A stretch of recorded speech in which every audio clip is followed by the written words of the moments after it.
बही खाता। आप लोगों ने बचपन में कितनी गलतियां की हैं, कितने शरारतें की हैं। कभी आपके माता पिता ने आपसे बही खाता लिया क्या? आपसे कभी उन्होंने पूछा आप लोग क्या करते हो? अगर पिता ने 10,000 से 11,000 रुपए आपसे मांग लिए तो आप क्या करते हो? उससे पूरा हिसाब किताब मांगते हो, कहाँ खर्च किया, कैसा खर्च किया। तो कभी आपसे मांगा क्या? मैं आप कितना भी खर्च कर दो, पिता के सामने जाओगे, पिता हमको 1,00,000 रुपए चाहिए पढ़ाई के लिए, तो क्या करेंगे? पिताजी दे देंगे। मगर अपन क्या करते हैं? पहले पिताजी से पूछेंगे आपको किस लिए पैसे चाहिए। करते हैं क्या? नहीं। ऐसे ही अपन लोग करते हैं ना, तो पिता को भी दुख तो होता होगा कि हमने जब पैसे दिए तो हमने उससे हिसाब किताब नहीं मांगा, और आज जब ये कमाने लगे तो हम थोड़े से वृद्ध हो गए हैं, हमारे हाथ पैर नहीं चल रहा और हमको पैसे की आज जरूरत है, तो क्या करते हैं फिर आप लोग? अनमनी करते हो। काम पैसे उसको 10,000 की जरूरत है, आप कितने दोगे उसको? 5,000, 2,000, 1,000। पापा इतने में तो आपका काम आपको किस लिए चाहिए? आपको थोड़ी सी चाहिए ना, तो ये 1,00,000 में आपका काम हो जाएगा। मगर बेचारे पिताजी कितने चाहिए थे? 10,000। अब वो आपसे ये नहीं कहेंगे कि हमको 10,000 दो, मगर फिर क्या करेंगे? मन में कुड़ते रहेंगे, उनके गलत परिणाम होते रहेंगे कि देखो जब मैं था तो मैंने यहाँ इसको 1 रुपए भी देने में मना नहीं किया, और ये यार मुझको क्या कर रहा है? 1 रुपए के लिए आप लोग क्या करते हो? तरसाते हो। तरसाते हो क्या नहीं तरसाते हो? ऐसा देखने में तो आता ही है, क्योंकि आप लोग, हम भी आप में से ही आए हैं, तो ऐसा कभी ना कभी तो अनुभव में आ ही जाता है। क्योंकि जो आज आप उसको तरसा रहे हो, तो कल आपको भी तरसना पड़ेगा, क्योंकि आज आपके भी तो पुत्र तैयार हो रहे हैं ना, है क्या नहीं? आपके पुत्र, आप जैसा कार्य अपने माता पिता के प्रति करोगे तो वैसा ही कार्य अपने पुत्र अपने प्रति करेगा। करेगा कि नहीं करेंगे? पक्का विश्वास रख लेना कि जैसा कार्य आप दूसरे के प्रति कर रहे हो वैसा कार्य आपके साथ भी होगा। इसलिए जो भी हो, आप अच्छा कार्य करने की सोचो, किसी के प्रति बुरा कार्य नहीं करो, नहीं तो बुरा कार्य करोगे तो आपके साथ में वैसा ही होगा। क्योंकि जो कर्म है ना, वो किसी को नहीं छोड़ता। कर्म एक ऐसा है जो पूरी ईमानदारी से कार्य करता है। सब चीज बेईमानी कर देंगे, सब कोई बेईमानी कर देंगे, मगर कर्म एक ऐसा है कभी बेईमानी करता है क्या? आपने जैसा कार्य करोगे वो भी आपको वैसा फल देगा। इसलिए अच्छे अच्छे कार्य करो तो अच्छा अच्छा फल मिलेगा, और बुरा कार्य करोगे तो बुरा फल मिलेगा। इसलिए बुरे कार्यों से बचो, अच्छे कार्य करो। अब एक नगर में एक पिता और एक पुत्र दोनों रहते थे। अब पुत्र थोड़ा छोटा था, और जैसे ही वो आंगन में आए, बेटा और पुत्र, पिता और पुत्र जैसे ही आंगन में आए, और आंगन में आके बेटा खेलने लगा, और पापा भी उसके बगल में बैठे थे और उसकी पूरी क्रियाएं देख रहे थे कि क्या कर रहा है। अब जैसे ही पुत्र ने देखा कि एक पेड़ पर कौवा बैठा है और वो बार बार काव काव चिल्ला रहा है। अब पिता, जो पुत्र था, उसको उत्साह हुआ कि क्या चीज है, तो उसने पिता से पूछा कि ये क्या है। पिता ने मुस्कुराते हुए कहा, ये बेटा कौवा है। फिर थोड़ी देर बाद फिर से पुत्र पूछता है पिता से, ये क्या है? पिता फिर से उससे कहते हैं कि ये कौवा है। ऐसा उससे दिन भर का उसने 100 से 200 बार उससे पूछ लिया। माँ पिता को गुस्सा आया क्या? उसने शांत स्वभाव से क्या कह दिया, ये बेटा कौवा है।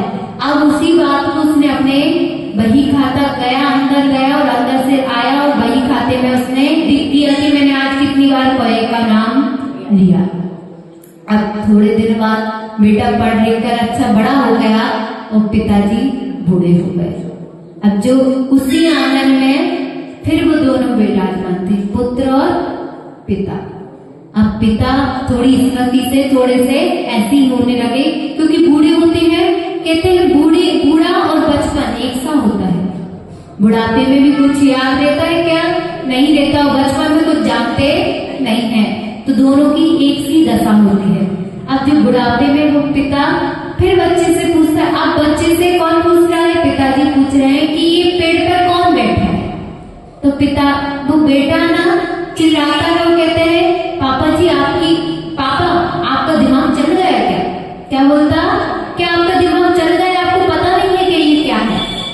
कौवा है। फिर वो दूसरी बार पूछते हैं तो पापा से कहते पापा अब तुम पागल हो गए क्या?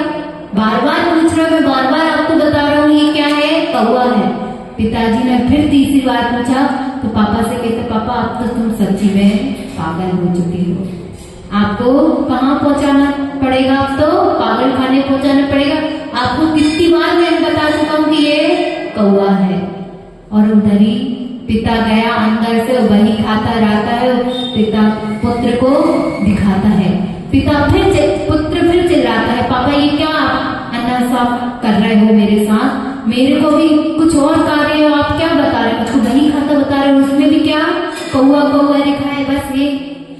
तब पिता मुस्कुरा के कहता है कि देखो बेटा, ये मैंने तुमको 100-200 बार बताया था, मगर तब भी मैं तेरे ऊपर एक बार भी नहीं चिल्लाया था।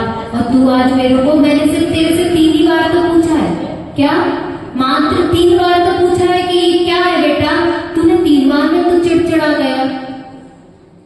तो देखो जो पिता थे उनमें कितनी सहनशीलता थी, पुत्र में कितनी सहनशीलता थी। क्या वो पहली बार में ही इतना चिल्लाने लगा?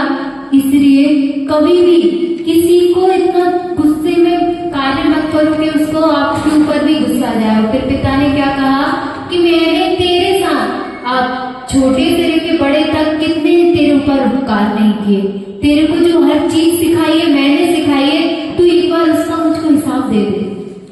तू मुझसे हिसाब मांगता है, तू मुझको एक बार उसका हिसाब दे दे तो मैं तेरे को हर चीज का हिसाब दे दूंगा। आप लोग हिसाब दे सकते हो क्या? अपने पिताजी को हिसाब दे सकते हो क्या? अपनी माता को हिसाब दे सकते हो क्या? उनने आपके साथ कितने उपकार किए, आप उनके साथ कभी उपकार करते हो क्या? हो सके तो हम पापा मम्मी का दिल हमेशा दुखाते रहेंगे मगर उनके साथ उपकार कर पाएंगे क्या?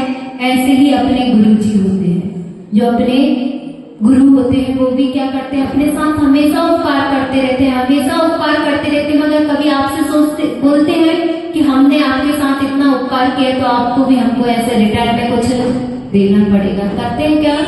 बिना किसी भी प्रयोजन के आपको आशीर्वाद देते रहते हैं, मगर आपसे कभी कहते हैं कि हमने आशीर्वाद दिया तो आपको उसके रिटर्न में कुछ देना पड़ेगा?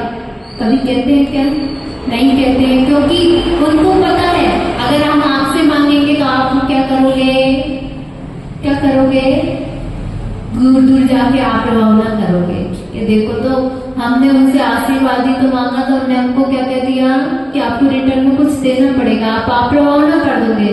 एक तो क्या करते हो? रवाना तो कभी किसी की करते नहीं हो, जितना हो सके तो आप रवाना करने में आप लोग तत्पर रहते हो कि नहीं रहते हो? कुशलगढ़ वाले अच्छे हैं, कुशल है, भक्ति में कैसे हैं? कुशल है ना? पक्का है आप लोग भक्ति में कुशल हो? सच्ची में? डाउट में है अभी? डाउट में हो क्या? एक बार बोल दो तो। भक्ति में आप लोग कुशल हो क्या? आप कुशल हो? कुशल हो। इसीलिए तो माता जी को आपने 1 महीना रोक दिया। अगर आप भक्ति में कुशल नहीं होते तो क्या माता जी को 1 महीना रोक पाते? नहीं रोक पाते। इसलिए जैसी भक्ति आज कर रहे हो आप लोग गुरु की, इससे भी ज्यादा, और जैसे चंद्रगुप्त ने भक्ति की ना गुरु की, निस्वार्थ भाव से सेवा की थी, ऐसी आप लोग भक्ति करते रहोगे ना तो एक दिन ऐसा आएगा कि जिनवाणी में आपका भी नाम आ जाएगा। आपके मुख पे रहता है ना कि चंद्रगुप्त जैसी गुरु सेवा पाठ हृदय भरे। क्यों कहते हो?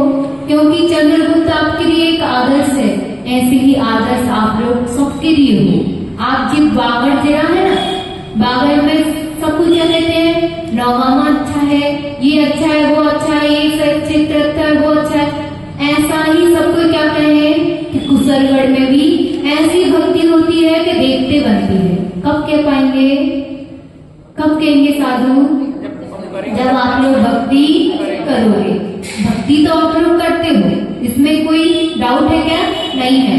मगर किस हिसाब से भैया भक्ति करनी पड़ती है? उस हिसाब से करते हो? हाँ, हम उस हिसाब से करते हैं, मगर थोड़ा सा उसमें प्रमाद कर देते हैं। प्रमाद से जब बच जाओगे तो आप भी कैसे अपने बागड़ जिला में आपका भी नाम रोशन हो जाएगा।